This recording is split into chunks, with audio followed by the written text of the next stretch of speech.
दिल्ली में कोरोना बहुत तेज़ी से फैल रहा है, जैसे कि देश में भी बाकी हिस्सों में काफ़ी तेज़ी से फैल रहा है। पिछले 24 घंटे में दिल्ली में लगभग 24,000 केसेस आए हैं। ये रिपोर्ट थोड़ी देर में अभी जारी होगी, जो डेली बुलेटिन जारी होता है। पिछले 24 घंटे में 24,000 केसेस आए हैं। उसके पिछले 24 घंटे में आए थे 19,500 केस। तो आप देख सकते हो कि एक ही दिन के अंदर केसेस 19,500 से बढ़ के 24,000 हो गए हैं।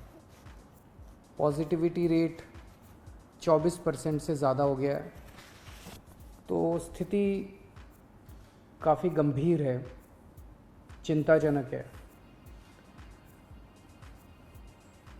अब दिल्ली के अंदर ऑक्सीजन की कमी होने लगी है, रेमडेसिविर की कमी होने लगी है। आज मैंने काफ़ी लंबी एक एक चीज़ के ऊपर मीटिंग ली थी सभी ऑफिसर्स के साथ। तो जो हमारे 3-4 दिन पहले हमारी असेसमेंट थी,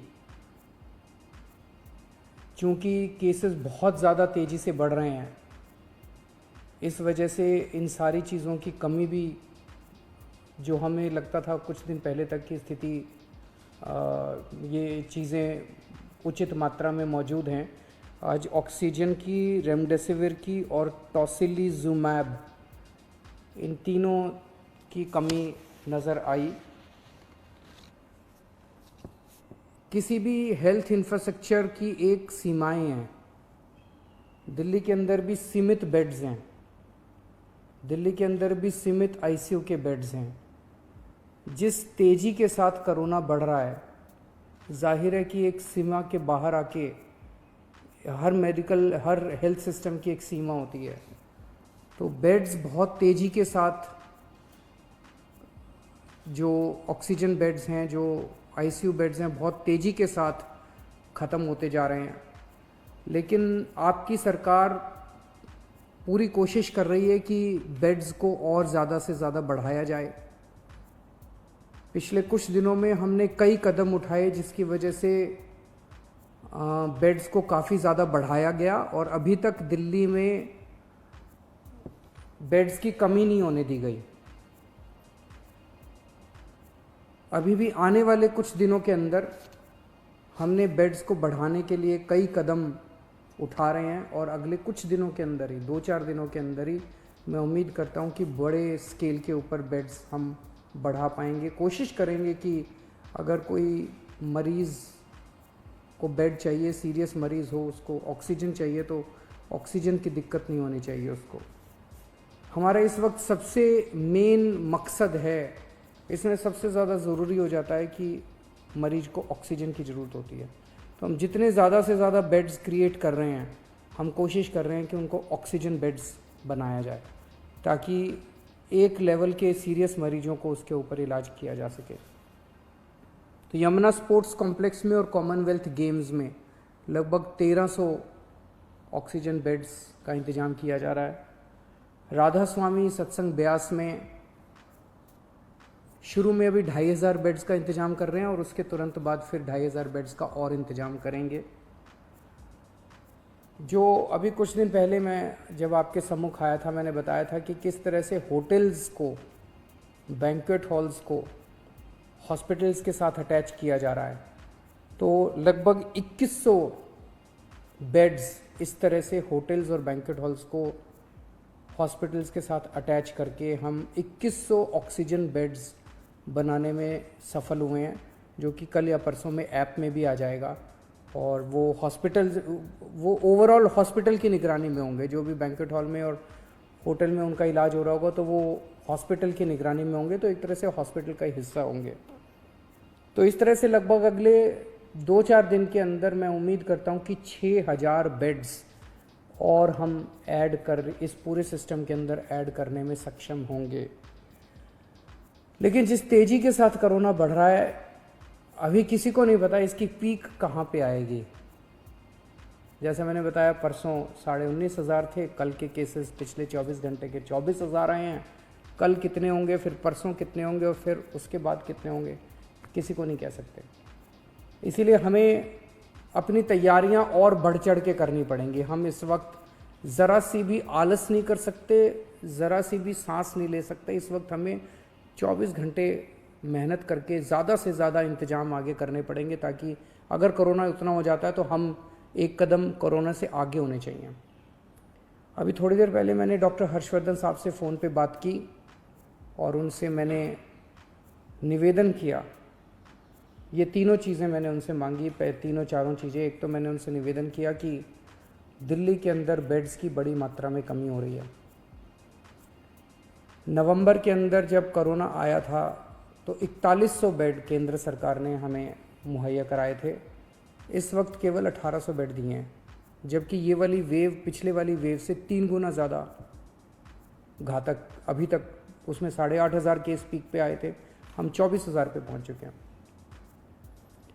तो उनसे मैंने निवेदन किया, केंद्र सरकार के लगभग 10,000 बेड्स हैं दिल्ली में, इसमें से कम 50% बेड्स कोरोना के लिए रिज़र्व किए जाएं। जैसे अगर मैं बताऊं, जो मेन ऑल इंडिया मेडिकल है उसमें 1162 बेड्स हैं टोटल, उसमें से केवल 23 बेड्स कोरोना के लिए रिज़र्व किए गए हैं।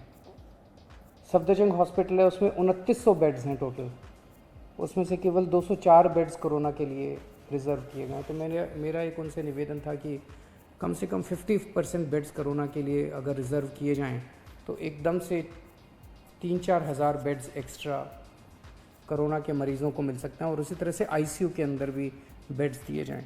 दूसरा, उनको मैंने बताया कि किस तरह से दिल्ली के अंदर ऑक्सीजन की कमी हो रही है। अगर ऑक्सीजन की तुरंत सप्लाई दिल्ली में की जाए, और प्राइवेट हॉस्पिटल्स में आज मुझे बताया गया है कि ज़्यादा कमी हो रही है, तो अगर ऑक्सीजन की सप्लाई तुरंत करवा दी जाए। और तीसरा, मैंने उनको बताया कि रेमडेसिविर और टोसिलिजुमैब की काफ़ी किल्लत हो रही है, अगर वो मुहैया कराई जा सके।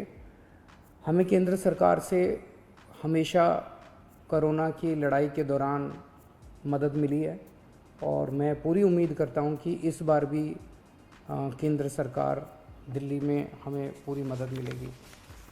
ये भी सामने ऐसी खबरें आई हैं कि ये कुछ दवाइयाँ जिनकी शॉर्टेज हो रही है, इसकी शायद कभी ब्लैक मार्केटिंग ना हो रही हो, होर्डिंग ना हो रही हो।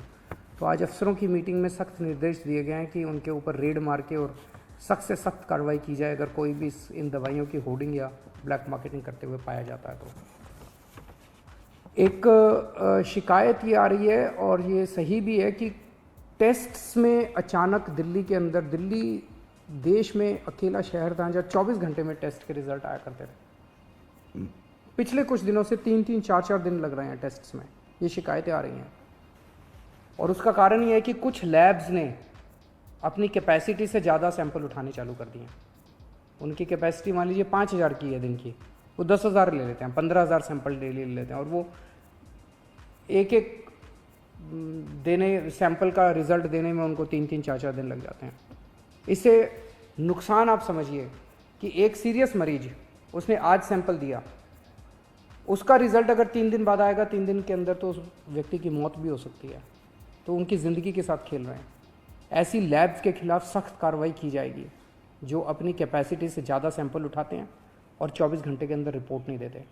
और सभी डीएम्स को भी इंस्ट्रक्शंस दिए गए हैं कि किसी भी लैब को सैंपल देने के पहले देखें कि उनके पास कुछ पेंडिंग सैंपल्स तो नहीं पड़े हुए हैं।